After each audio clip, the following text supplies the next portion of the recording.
Olá, meu nome é Tatiana Mesquita, eu sou fisioterapeuta, especialista em fisioterapia aplicada às doenças neuromusculares e também mestre e doutora em neurologia pela Unifesp-EPE. E hoje falarei para vocês um pouquinho sobre a reabilitação na poliomielite e na síndrome pós-poliomielite. Aqui é uma imagem da unidade motora, onde a gente sabe que aqui é o corno anterior da medula, local onde o vírus da polio tem predileção e por isso acaba por infectar o sistema nervoso central e a sequela aparece logo após isto. São neuronopatias ou doenças do neurônio, as atrofias musculares espinhais, que são mais frequentes em crianças, dos tipos 1, 2, 3 e 4, as doenças de neurônio motor, como a esclerose lateral amiotrófica, a esclerose lateral primária, e a poliomielite e a síndrome pós-poliomielite.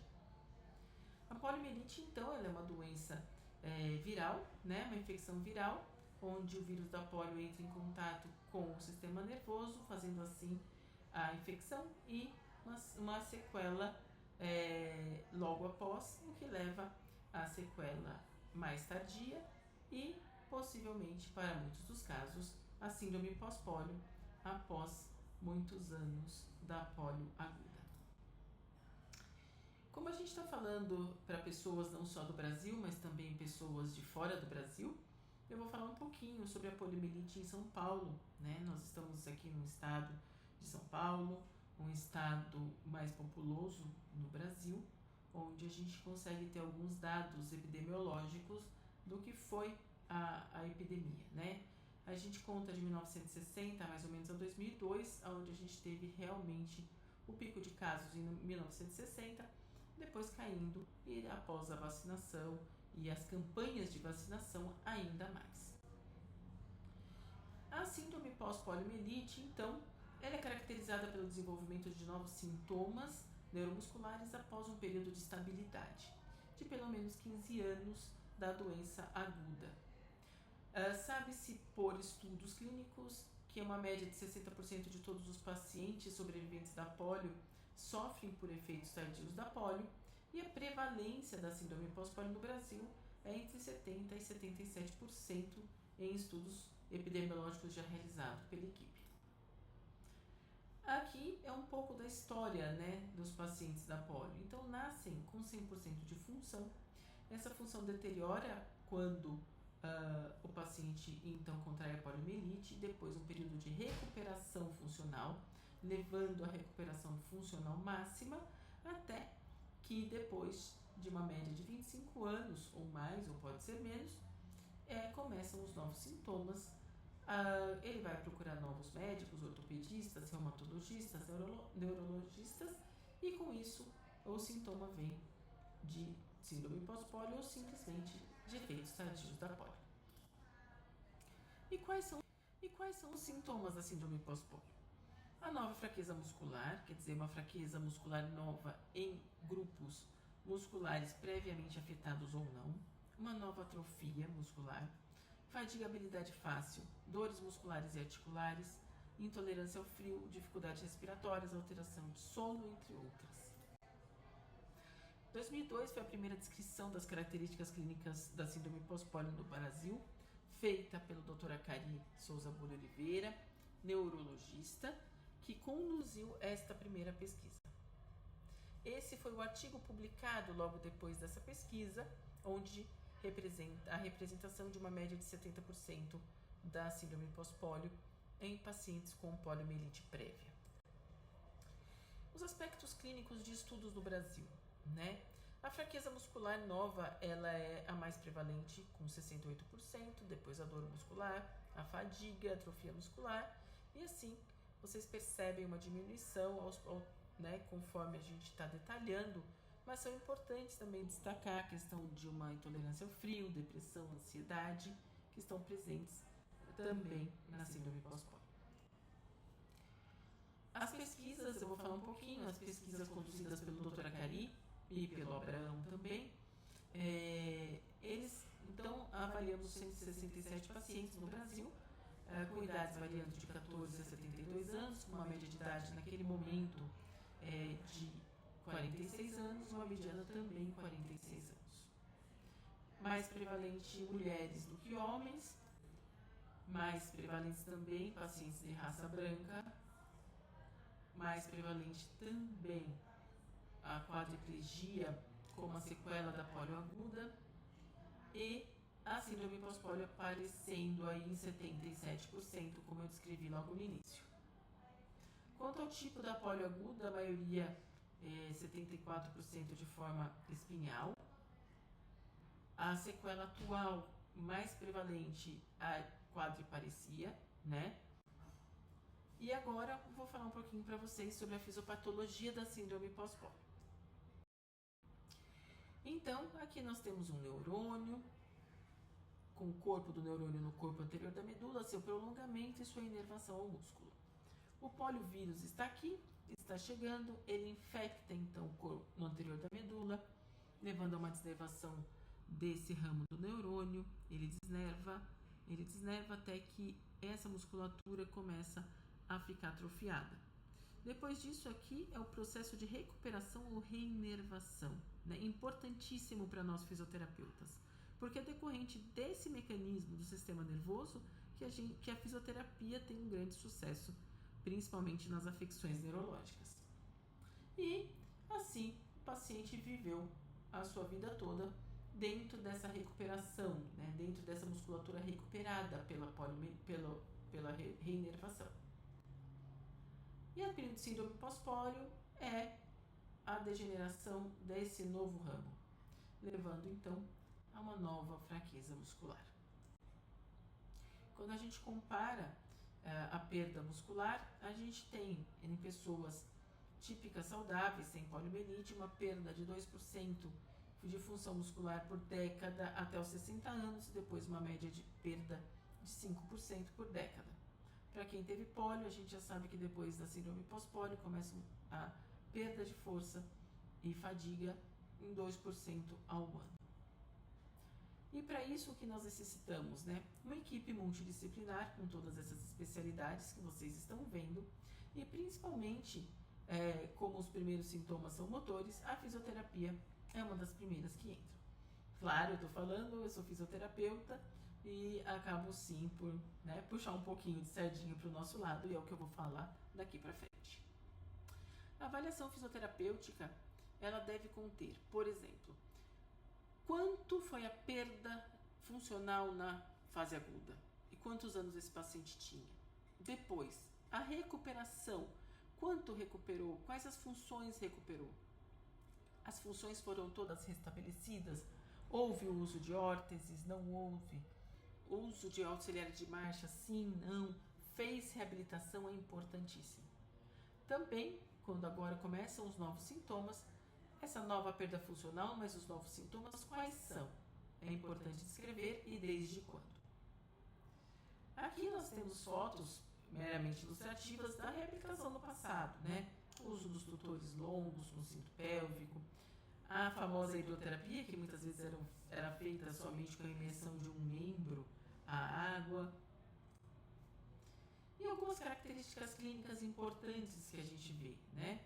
A sequela em si, que aparece nos membros inferiores com mais frequência do que nos membros superiores, como a gente consegue ver aqui na foto à esquerda, a sequela em membros superiores, a evolução que muitas vezes leva o paciente à cadeira de rodas e que é uma evolução que os pacientes não desejam, obviamente, e também os pés caídos, né? Um pouco de inchaço, diminuição de função, principalmente para dorsiflexão.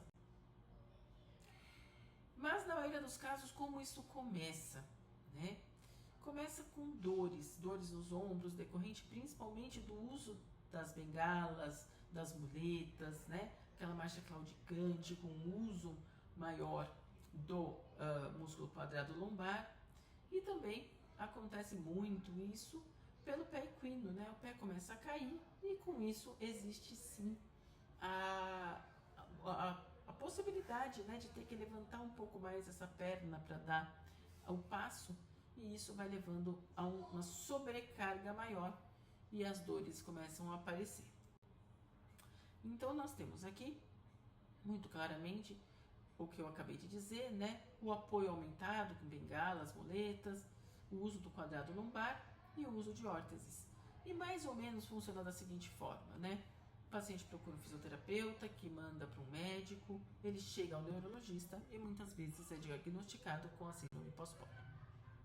Quando temos também a questão do pé equino, é uma outra queixa, meu pé está caindo, ou eu estou tendo tropeços, eu tenho caído, a marcha começa a ter que ter uma elevação maior de joelho e o risco de queda começa a também acontecer. Mais uma vez, o paciente procura a fisioterapia motora, procura em sequência um ortopedista, um neurologista e muitas vezes vem o diagnóstico de síndrome pós-pólio. E a fisioterapia, né? Ela deverá ter enfoque nas necessidades do paciente, mas a gente tem que evitar, claro, atividades que causem estresse. Por exemplo, exercícios resistidos fortes, para que não haja a fadiga muscular. O foco é sempre na autonomia desse paciente, né? São pacientes que têm uma vida produtiva, uma vida laboral, familiar, estudo muito produtiva. E é o que eles buscam, sim, a autonomia, independência, funcionalidade. Né? Pessoas independentes que construíram a vida apesar e com a sequela de poliomielite. A economia de energia, como eu coloco aqui, também é importantíssima, né? Nós temos aqui uma balança, né?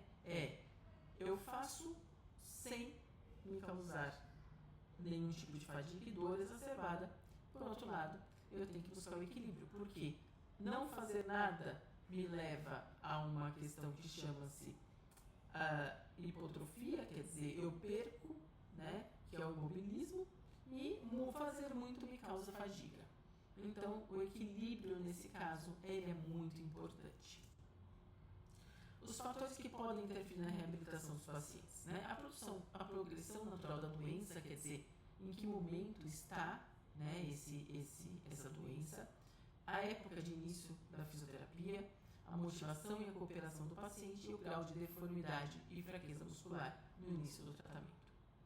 A inatividade, como eu falei, ela causa redução de força muscular com redução da resistência de exercícios, da atividade oxidativa e com isso a perda do volume muscular, que nada mais é do que as hipotrofias. Aqui eu coloquei 3 características musculares dos pacientes com sequelas de pólio, né? Primeiro, a atrofia residual, que a gente não consegue reverter, que é a atrofia. Mas também, num grupo muscular, nós temos as atrofias por desuso. São as atrofias dos músculos que perdem força decorrente da perda funcional. E muitas vezes a gente consegue reverter. E esses músculos, eles muitas vezes não são afetados, que existem também os músculos íntegros. Então, quando a gente pensa em reabilitação, a gente pensa em trabalhar justamente com os músculos íntegros e com os músculos que estão atrofiados por desuso. Porque sim, a gente consegue uma melhora, uma manutenção funcional através desse trabalho.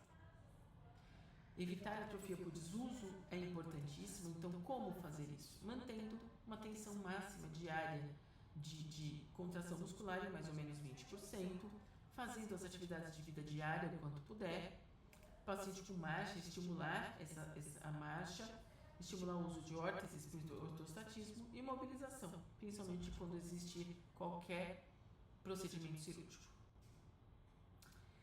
Cuidados importantíssimos. Sinal de fadiga em 48 horas após o término de exercício é um cuidado importantíssimo, câimbras e espasmos.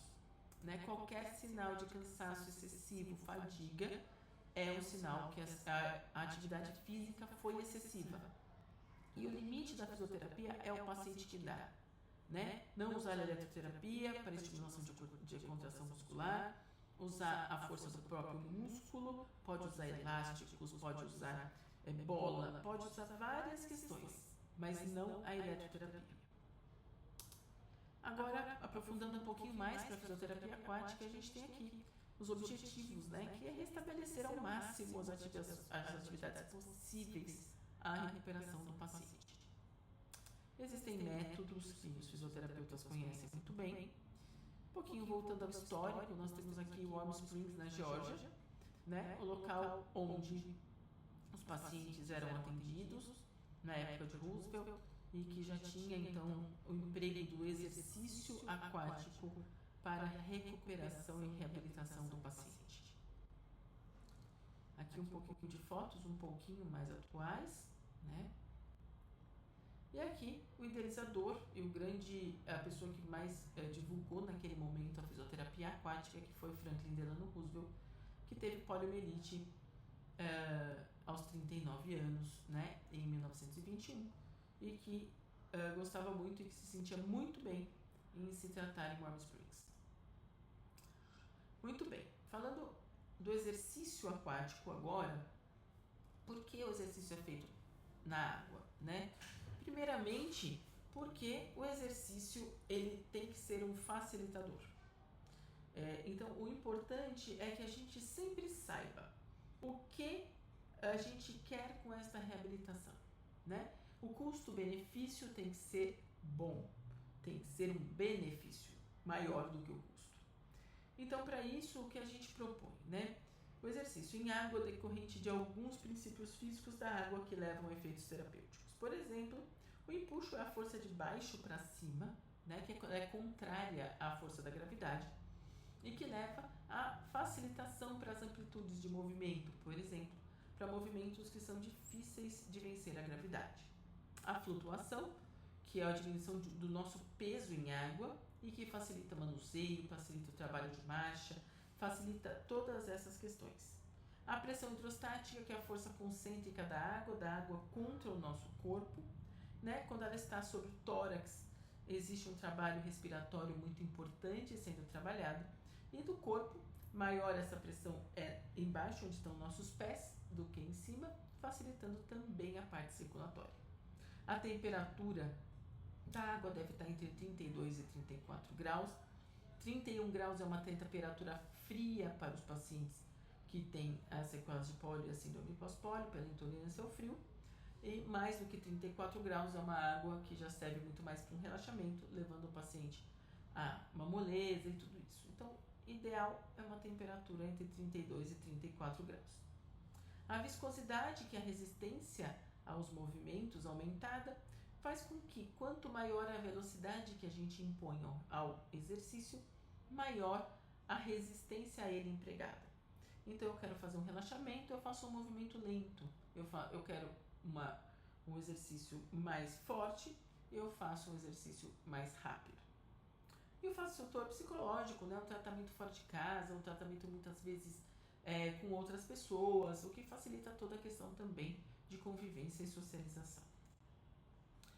Um programa de fisioterapia apropriado, ele deve primeiro trabalhar com aumento de resistência e condicionamento cardiorrespiratório. No segundo momento, a gente vai ter a diminuição de fadiga, de peso e um exercício sem nenhum tipo de sobrecarga. Agora eu vou falar para vocês alguns estudos importantes, que são os estudos que embasam um pouco o que a gente emprega na fisioterapia aquática. As novas dificuldades da vida diária incluem, por exemplo, andar sob escadas, questões bem funcionais. E decorrente da variabilidade do número das unidades motoras que estão afetadas em cada paciente, essa fraqueza é assimétrica na maioria das vezes, levando a dificuldades de equilíbrio muitas vezes. Então, o programa de exercícios contínuo pode aumentar a força pela realização de exercícios com resistência, mas não fadigantes.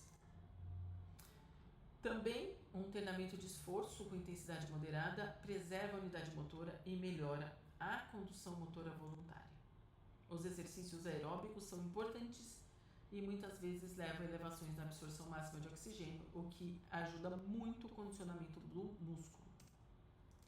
Programas de exercício de fortalecimento muscular e de alta resistência e de curta duração podem ser considerados em reabilitação dos músculos moderadamente enfraquecidos em pacientes com síndrome pós-pólio, e o treinamento aeróbico auxilia no aumento da resistência à fadiga, que é o que a gente quer. Demoro mais para me cansar. Isso é importante. E a combinação dos exercícios com repouso é sempre importantíssima e deve sempre ser muito monitorada. Então aqui vocês vão ver alguns exercícios, tem fotos minhas e de outros terapeutas, todo mundo aceitou, né, que as fotos fossem consideradas nessa aula. É importante, então, sempre com pacientes com sequelas de pólio, síndrome pós-pólio, e eu vou explicar um pouquinho a vocês. Aqui é uma marcha adaptada, né, um paciente em água que tem dificuldade de andar fora da água. Dentro da água a gente consegue trabalhar mais esse equilíbrio, essa propriocepção, trabalhamos melhor a postura, né, do paciente e trabalhamos os músculos que muitas vezes fora da água a gente não consegue trabalhar. Aqui é um exercício de um método que chama-se Bed-Ragaz, adaptado para as doenças de neurônio motor, que é o paciente está fazendo a força para esticar e dobrar a perna, e a resistência quem impõe sou eu que estou segurando ali no tornozelo. Então, desta forma, o paciente consegue ter a força dele empregada, mas também a minha facilitação para que não haja fadiga. Aqui, vocês estão vendo essa foto com peso colocado, é um peso para estabilização deste membro inferior no fundo da piscina, porque a hipotonia com a hipotrofia muitas vezes levam à elevação deste músculo, desse membro, né, coisas que a gente não quer muitas vezes.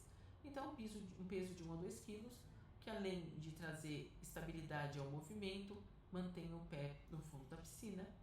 E exercícios respiratórios, como eu falei, só de estar imerso, o paciente já está trabalhando a parte respiratória.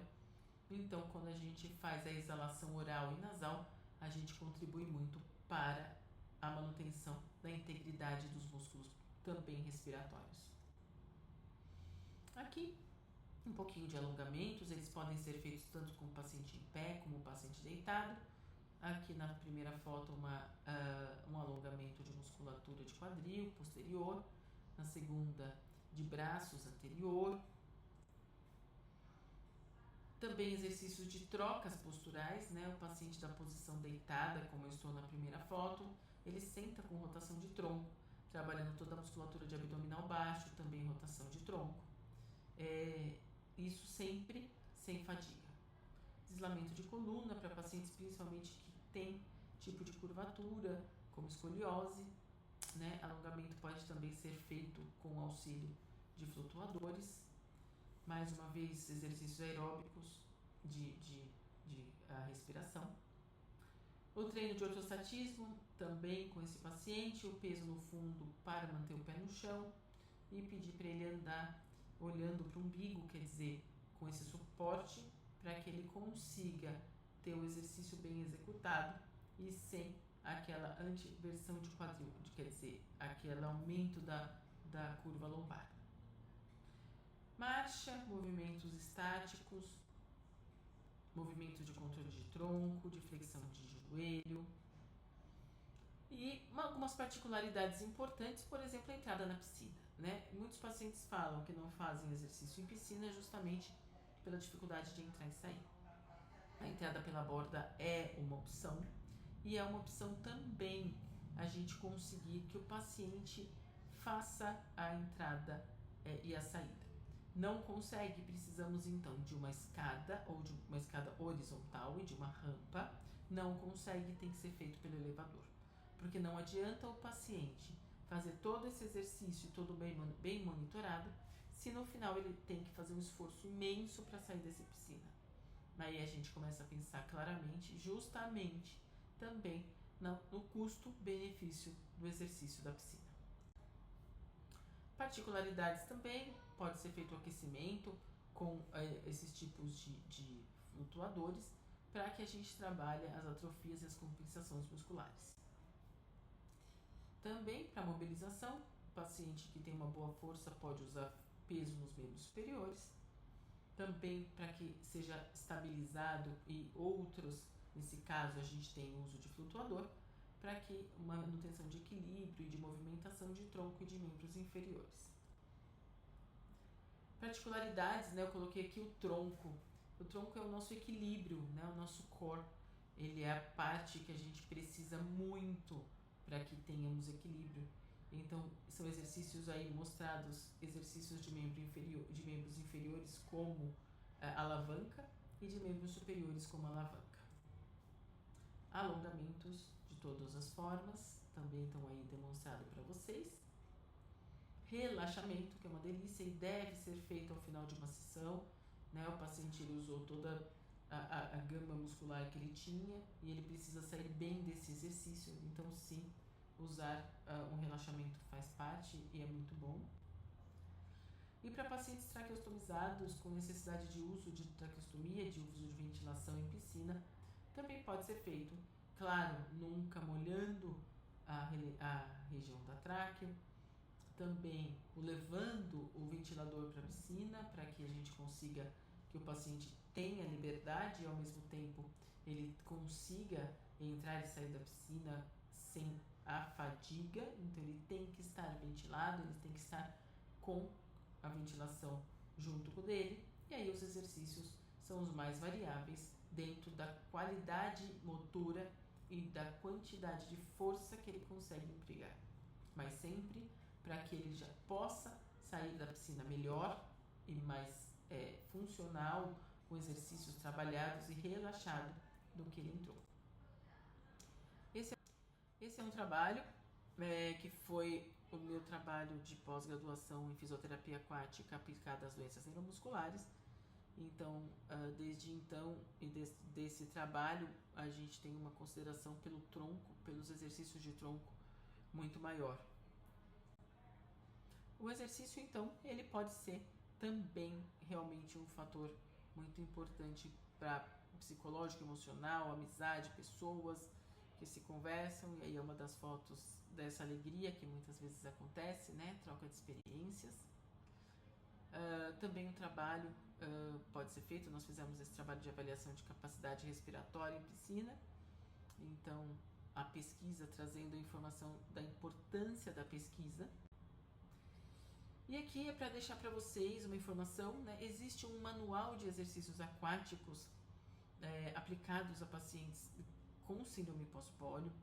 No site do Instituto Jorge Nicoli, ele é um gratuito que para quem não consegue ter um fisioterapeuta consigo a todo momento, mas puxa, eu tenho uma piscina ou eu quero aprender o que eu posso fazer, mais ou menos está aí, tá? É um manual gratuito no site do Instituto Jorge Nicoli. Isso faz parte do exercício, do manual. Estão aqui algumas fotos dessa forma. E obrigada a todos, professora Abraão e doutora Cari, por toda a base, né, que eu tive com vocês para começar e aprimorar os meus estudos com a síndrome pós-pólio. E a todos os pacientes, né, que fizeram parte da minha vida e que fazem ainda, porque nós temos aqui na clínica o atendimento semanal de pelo menos 30 pacientes com síndrome pós-pólio, seja pelo Instituto Jorge Nicoli, que nos ajuda muito, seja também pelo RNA Social. Fico aqui meu agradecimento por poder prestar esse serviço contínuo a essa população que tanto me deu e que tanto faz parte da minha vida. Muito obrigada. Obrigada pelo convite, André, Maria Amélia. Obrigada a todos que caminham comigo nessa vida da pesquisa com a síndrome pós-pólio, né? Fisioterapeutas, fonoaudiólogos, com todos os terapeutas ocupacionais, médicos, enfim, pessoas que fazem parte do grupo, e principalmente aos pacientes e à Unifesp. Obrigada.